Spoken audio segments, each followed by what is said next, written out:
Le soleil. Éblouissant, puissant, source de vie.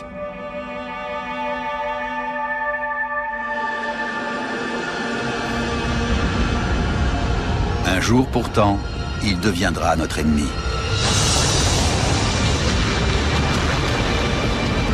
Pour survivre, nous devrons quitter notre planète. Partir à la conquête de nouveaux territoires.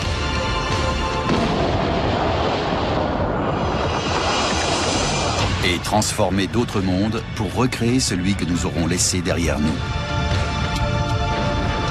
Dans un avenir lointain, le Soleil deviendra un monstre. Il exterminera toute vie sur Terre et avalera des planètes entières. Il finira même par s'autodétruire. Ça va arriver. Un jour, notre Soleil mourra, et ce jour-là, nous partirons avec lui. Il est temps de penser à l'avenir.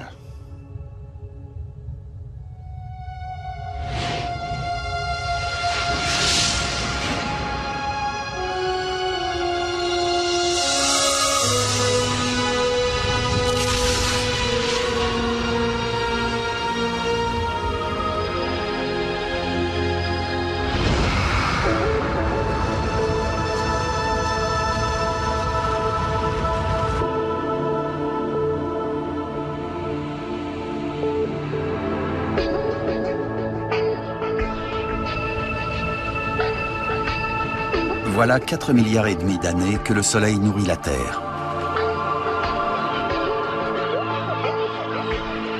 Il fournit l'énergie qui permet aux plantes de pousser.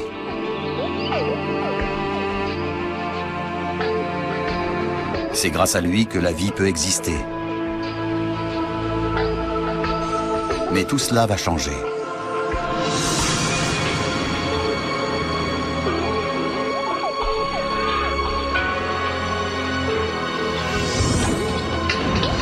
Lentement, inexorablement, l'astre solaire ne cesse de se réchauffer. C'est lui qui nous a donné la vie. Mais ce qu'il a donné, il peut aussi le reprendre.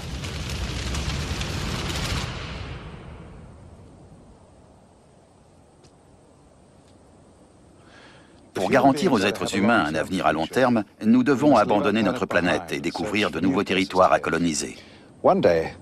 Un jour, nous vivrons là-haut, quelque part dans l'espace.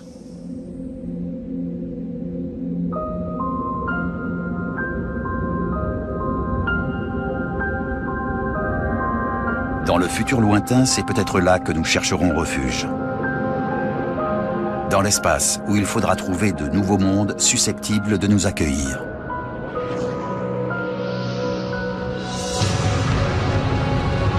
Parce que nous devrons fuir notre Soleil.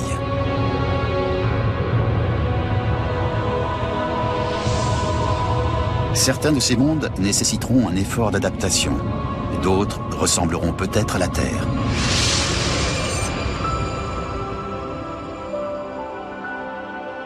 Mais en quoi notre planète est-elle si spéciale? Et pourquoi a-t-elle tant besoin du Soleil?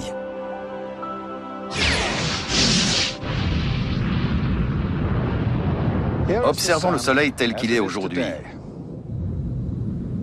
Au centre du système solaire, la Terre tourne autour à peu près là. Ajoutons les autres planètes.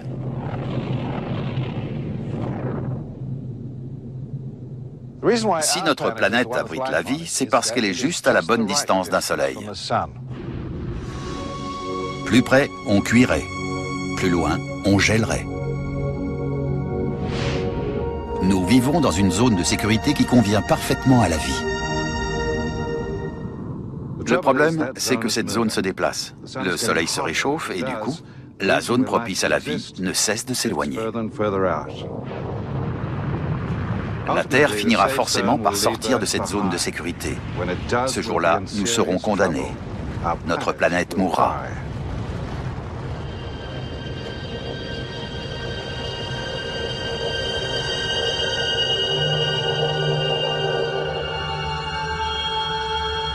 Voilà comment cela va se passer.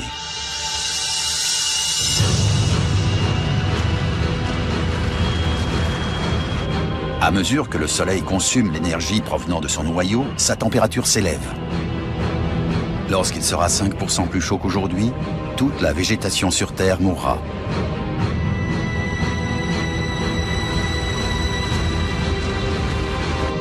« 10% plus chaud et les animaux disparaîtront à leur tour. «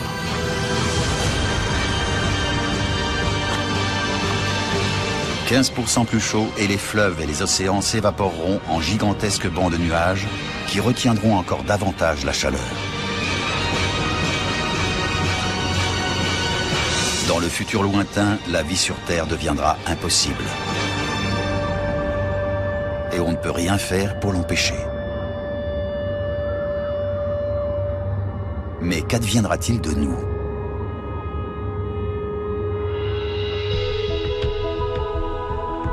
Robert Zubrin, ingénieur en astronautique, pense connaître la réponse.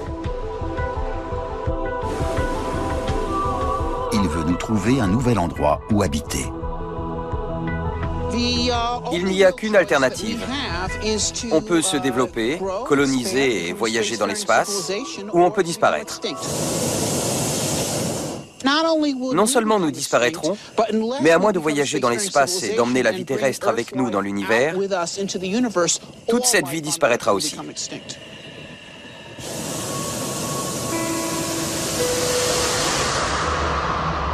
L'objectif de Robert Zubrin, c'est de nous envoyer sur Mars.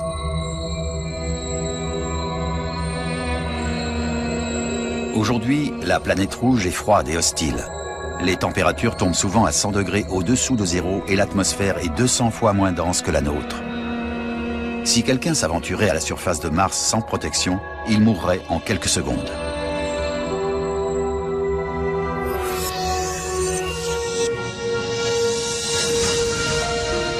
Mais d'après certains scientifiques, nous pourrions malgré tout nous y établir.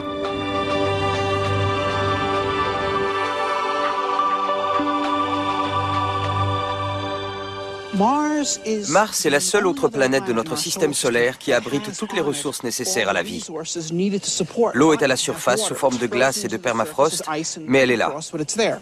Il y a du gaz carbonique et de l'azote dans l'atmosphère.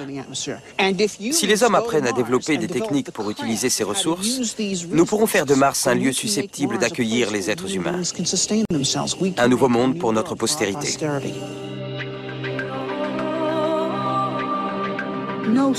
Aucune espèce ne peut espérer durer longtemps en restant au même endroit. L'être humain n'est pas originaire de la Terre.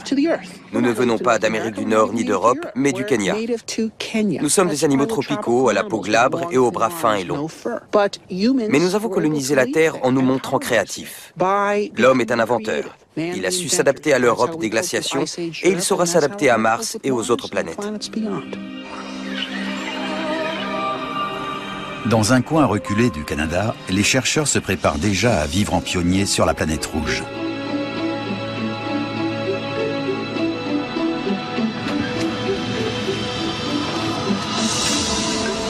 Ils ont réussi à surmonter les difficultés de la vie dans une capsule spatiale. Robert Zubrin est optimiste. Nous sommes prêts à nous lancer. Et franchement, si nous reculons devant l'obstacle, ça voudra dire que nous ne sommes plus qu'un pâle reflet de l'espèce que nous avons été. Nous sommes beaucoup mieux préparés à envoyer des hommes sur Mars aujourd'hui que nous ne l'étions à envoyer des hommes sur la Lune en 1961, quand JFK a lancé le programme Apollo. To achieving the goal of landing a man on the moon and returning him safely to the Earth. Nous avons à l'UNI 8 ans plus tard. C'est techniquement faisable. Il faut juste faire preuve d'un peu de cran.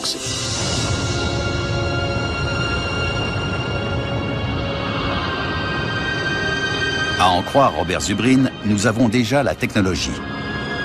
Il ne nous manque plus que la volonté. Mais ça ne suffira peut-être pas. Il n'y a qu'à voir ce que nous laisserions derrière nous. Ceci est la base de notre survie. Des plantes, sources d'oxygène, d'innombrables espèces animales. comment s'en sortir sans eux? Notre survie est assurée par tous les êtres vivants avec lesquels nous partageons notre planète. L'air que nous respirons, ce que nous mangeons, tout ça est créé par d'autres formes de vie. Si nous partons sur Mars, tout ça devra partir avec nous. Il y a encore 15 ans, nous pensions avoir la solution.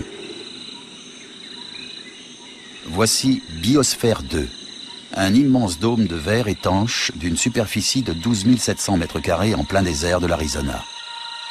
En théorie, c'était un écosystème autosuffisant et les hommes pouvaient y vivre.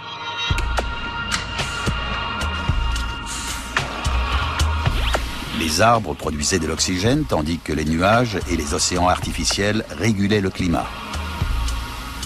Mais l'expérience a été un échec. Les cobayes partis là-bas en mission ont rapidement manqué de nourriture et il a fallu les approvisionner en oxygène. Sur Mars, aucun d'eux n'aurait survécu. Pour avoir une chance de coloniser un jour la planète rouge, il va falloir trouver autre chose. Le plus simple, ce serait peut-être de la changer.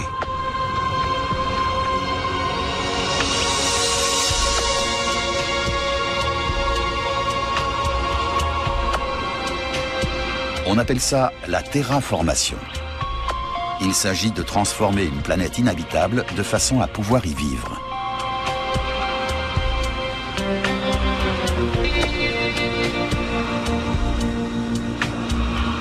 D'après Chris McKay, chercheur à la NASA, on pourrait faire de Mars un endroit étonnamment similaire à la Terre. Quand on pense au voyage dans l'espace, on a tendance à se focaliser sur l'homme. Mais en fait, il s'avère qu'il est plus facile d'y envoyer d'abord des plantes et des micro-organismes. Ce seront les premiers martiens.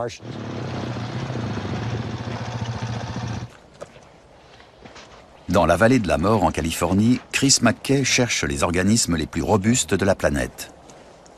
De ceux qui pourraient peut-être survivre sur Mars. Et voilà.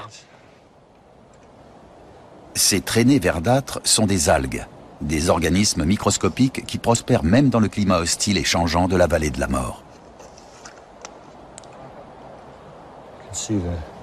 Et elles pourraient prospérer sur Mars aussi, en absorbant le gaz carbonique de cette atmosphère ténue et irrespirable et en rejetant de l'oxygène. Sauf que pour le moment, rien ni personne ne peut survivre sur Mars. La première chose à faire pour rendre Mars habitable pour les petites algues les plus résistantes, c'est la réchauffer un peu. Pour l'instant, elle est trop froide et sèche pour abriter une forme de vie terrestre. Or, on sait réchauffer une planète. On le fait sur Terre. Ce qui pollue sur Terre serait une solution sur Mars. Quelle ironie. La meilleure façon de rendre la planète rouge habitable serait sans doute de la polluer.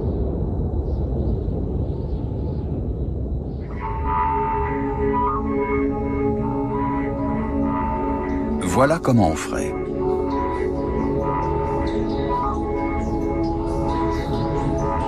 D'abord, un engin spatial larguerait une machine à polluer.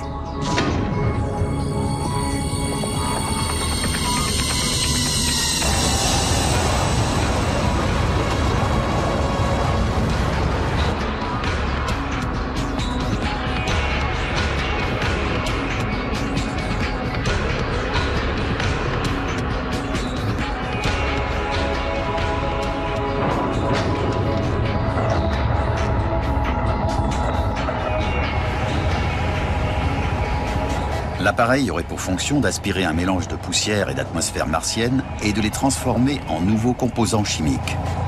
Il rejetterait ensuite ces gaz à effet de serre pour réchauffer la planète, ainsi qu'une suie noire pour absorber la chaleur du Soleil. Si nous envoyons beaucoup de machines, Mars finira par être assez chaude pour que ces algues puissent y survivre.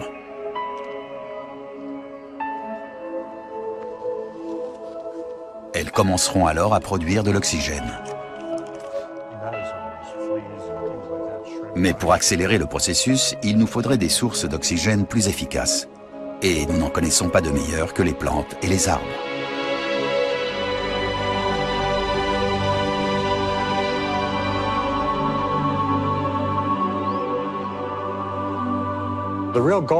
Si on veut que Mars soit respirable, il faut des arbres.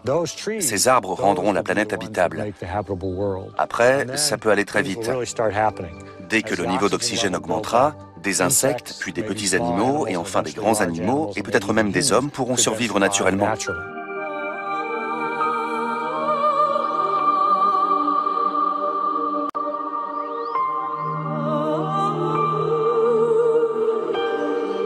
Nous avons théoriquement les moyens de changer Mars.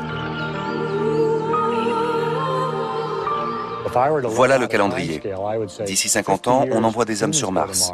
Peu après, on envoie des bactéries et des algues. Une trentaine d'années après, on plante des arbres. Enfin, les hommes reviennent, mais cette fois dans un environnement naturellement viable pour eux. Nous aurons alors appris à survivre sur 2 planètes. Pas seulement nous les hommes, mais toute la vie.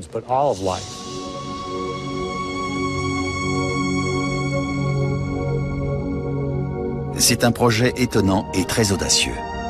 S'il fonctionne, la planète rouge finira par ressembler à la Terre.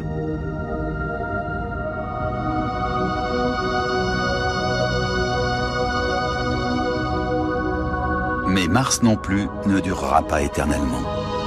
Même là-bas, nous ne serons jamais à l'abri du pouvoir destructeur du Soleil.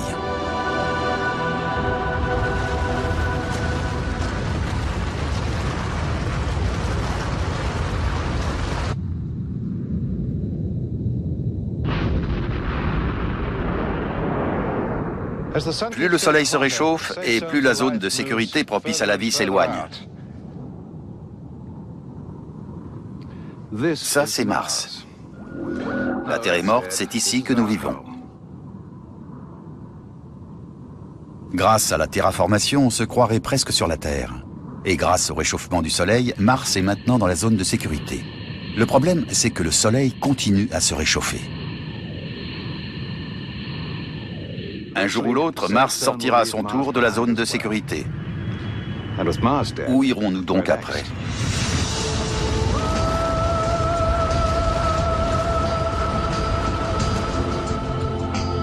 Une fois encore, l'humanité devra déménager. Et une fois encore, elle devra s'éloigner d'un soleil de plus en plus brillant. Mais les autres planètes de notre système solaire sont extraordinairement hostiles. Nous n'avons aucun espoir de terraformer un jour des géantes gazeuses comme Jupiter et Saturne. Pour survivre dans ces exomondes, ce ne sont pas les planètes qu'il faudra changer. Il faudra sans doute nous changer nous-mêmes. David Brin est un auteur de science-fiction. Il gagne sa vie en imaginant des mondes futurs. L'univers est vaste et la Terre est un environnement très spécialisé. Mais nous ne trouverons pas beaucoup d'autres terres dans l'espace. Si nous voulons coloniser la galaxie, il va falloir nous adapter. Il n'est pas facile pour les êtres humains de s'accoutumer à cette idée, parce qu'on a plutôt l'habitude de voir l'environnement s'adapter à nous.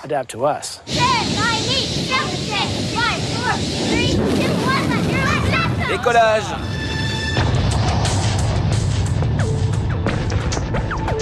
À mesure que le Soleil se réchauffera, de nouveaux mondes deviendront candidats à accueillir la vie. Voici Europe, l'une des gigantesques lunes de Jupiter. Aujourd'hui, c'est une planète sans air et recouverte d'une couche de glace dure comme de l'acier. Mais à l'avenir, elle sera très différente.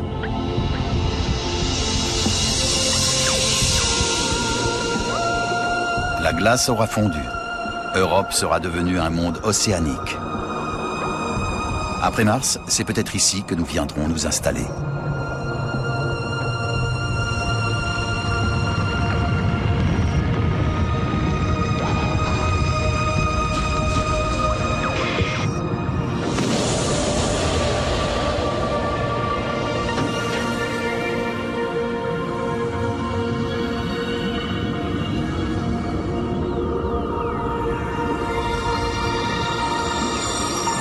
Nous pourrions bâtir des villes au fond d'une mer inconnue. Mais pour David Brin, vivre derrière une paroi de verre n'est pas une solution à long terme.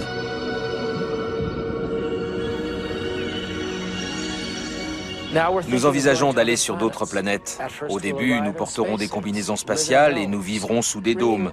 Nous emporterons notre environnement terrestre avec nous. Mais un jour, les gens voudront sortir et pour ça, nous devrons nous-mêmes évoluer et nous adapter à de nouveaux environnements. Nos ancêtres se sont adaptés à la vie sur la Terre. Mais d'après David Brin, nos descendants pourraient se transformer pour évoluer dans d'autres mondes. Les êtres humains ont été très inventifs depuis 20 millions d'années. Mais les autres espèces ne sont pas en reste. Les oiseaux ont des poumons dans lesquels l'air circule de façon à utiliser l'intégralité de leurs poumons. Nous n'utilisons que la moitié de notre capacité pulmonaire. Si nous étions modifiés génétiquement, afin que la circulation de l'air se fasse comme chez les oiseaux, nous pourrions survivre dans des atmosphères très ténues.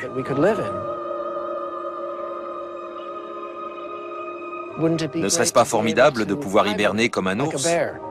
Ça nous permettrait de voyager jusqu'à des exoplanètes.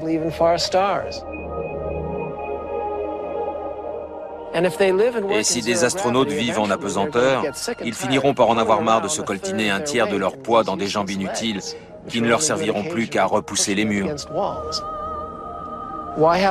Pourquoi avoir des jambes en apesanteur quand on pourrait avoir 2 bras supplémentaires? Ne serait-il pas plus utile de bondir d'un endroit à l'autre, comme un gibbon? Le génie génétique peut-il réaliser tout ça? Qui sait? Nous ne sommes qu'à l'aube de cette grande aventure. Mais c'est une vision extravagante de demain à laquelle il faut réfléchir. N'est-ce pas tentant? Tant que les humains sont heureux, créatifs et productifs au sein d'une grande civilisation. Vive la différence.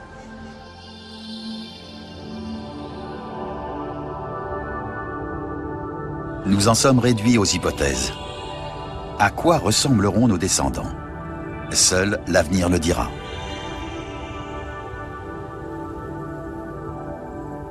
Et où vivront-ils? Une chose est sûre, ce ne sera pas ici.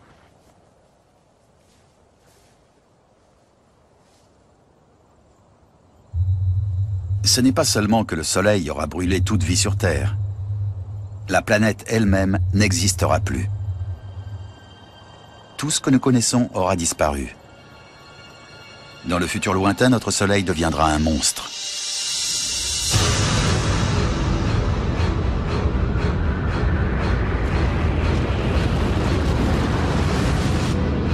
Il va engloutir tout le système solaire. Sa première victime sera la planète la plus proche de lui, Mercure.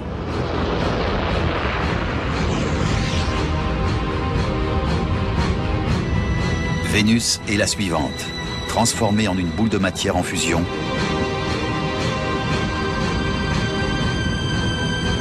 Elle finit par se dissoudre.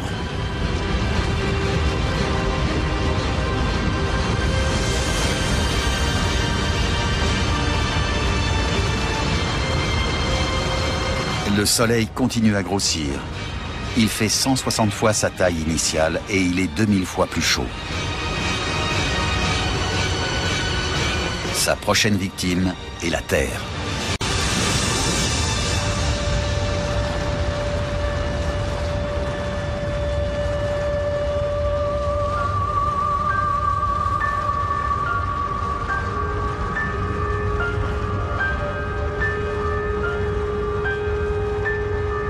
Brûlée par l'astre solaire, la planète qui était autrefois la nôtre se met à fondre et est avalée. Dans 7 milliards d'années, la Terre ne sera plus là.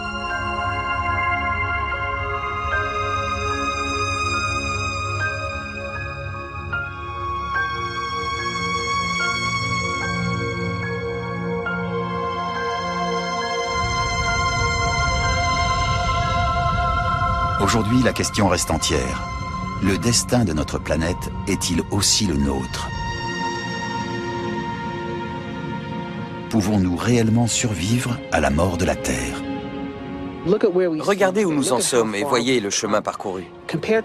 Comparé à il y a un siècle, nous vivons dans un univers de science-fiction avec des gratte-ciel de 100 étages. Comment croire, quand on voit ça, que d'ici un siècle, il n'y aura pas une nouvelle ramification de la civilisation humaine sur Mars? Revenons maintenant 1000 ans en arrière. Un monde éclairé uniquement par le feu. Qui peut affirmer que dans 1000 ans, il n'y aura pas des centaines de nouvelles ramifications de la civilisation humaine sur des mondes gravitant autour de centaines d'étoiles dans cette galaxie?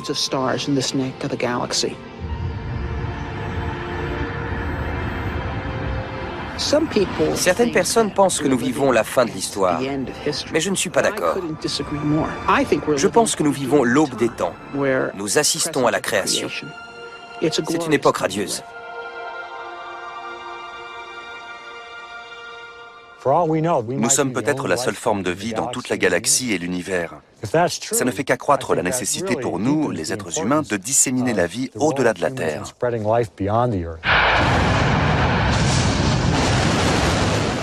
Si nous sommes la seule étincelle de vie, il ne faut surtout pas la laisser s'éteindre.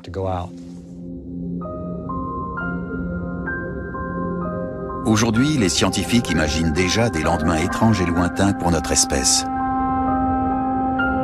Si vraiment nous survivons, nous serons peut-être témoins de l'ultime transformation de notre Soleil. Après nous avoir donné la vie, il aura détruit des mondes entiers. Et ce sera alors à son tour de disparaître. Voici le Soleil à la fin de sa vie.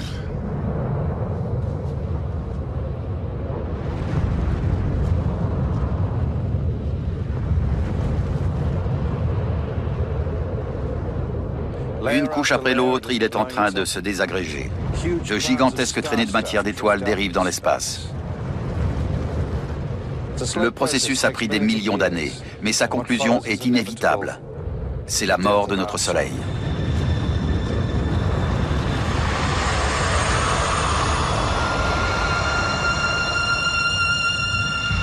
Il éjecte une dernière couche avant de s'éteindre à tout jamais.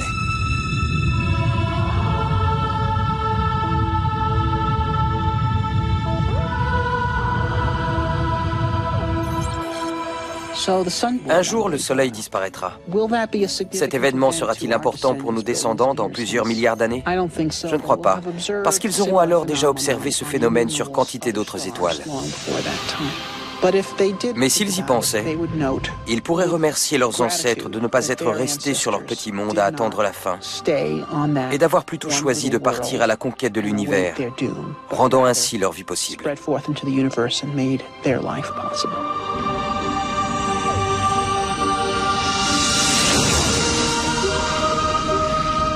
Personne ne connaît notre futur, mais celui de notre Soleil est déjà scellé. Un jour ou l'autre, nous devrons quitter la Terre. Notre planète n'existera plus. Notre vie sera dans l'espace.